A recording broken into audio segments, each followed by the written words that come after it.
Hi guys. நம்ம வந்து இன்றைக்கி சாட்டர்டே, இன்றைக்கி நிறைய புக்கிங் இருக்கும் அப்படிங்கிறனால கிளம்பிட்டேன். 10 மணிக்கு கரெக்டாக கிளம்பிட்டேன். ஆனால் கேஸ் இல்லை, வேறு வழியில் கேஸ் அடிக்கிட்டு போய் லைனில் நின்று தான் ஆகணும். இன்றைக்கி வந்து கேஸ் பங்க் போனால் இன்றைக்கி சரியான கூட்டம் டிராஃபிக்கு. போய் அங்கே போனால் கிட்டத்தட்ட 10 வண்டிக்கு மேலே நினச்சி ஒரு ½ hour வெயிட் பண்ணி கேஸ் அடிச்சு முடிச்சுட்டு ரேபிட்டோ லாகின் பண்ணேன். ரேபிட்டோவில் விழுந்த ஒரு புக்கிங் விழுந்துச்சு காந்திபுரத்துக்கு.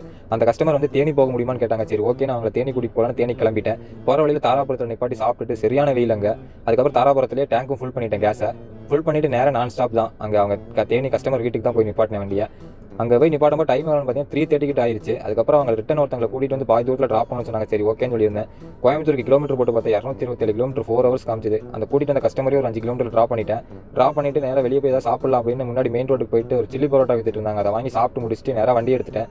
போகிற வழியில் ஹில் வியூ, அந்த வியூ பயங்கரமாக இருந்துச்சு. ஈவினிங் டைமு மூணார் போகிற ரோட்டில் நேராக இங்கேருந்து கிளம்பிட்டேன். நம்ம வந்து இப்போ அடுத்து வந்து ஒட்டஞ்சத்திரத்துக்கு கேஸ் சுத்தமாக முடிஞ்சு. ஒட்டஞ்சத்திரத்தில் போய் அடிக்கலான்னு பார்த்தா அங்கே போய் கேட்டதுக்கு கேஸ் இல்லைன்னு சொல்லிட்டாங்க. சரி வேறு வழியில் நம்ம தாராபுரத்தில் நம்ம அடிச்ச இடத்துல தான் போய் கேஸ் அடிக்கணுங்கிறனால வேறு போய் நம்ம கேஸ் அடிச்ச இடத்துலேயே போய் திரும்ப ஃபுல் பண்ணிட்டேன்.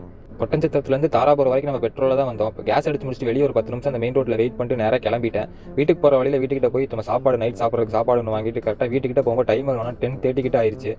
ஓகே கைஸ், நீங்கள் நம்ம எவ்வளோ ஓட்டிக்கணும்னு பார்த்தா ஒரே ட்ரிப்பு 5500 ரூபா. ஓகே, நாளைக்கு இன்னொரு வீடியோவில் பார்க்கலாம். பாய்.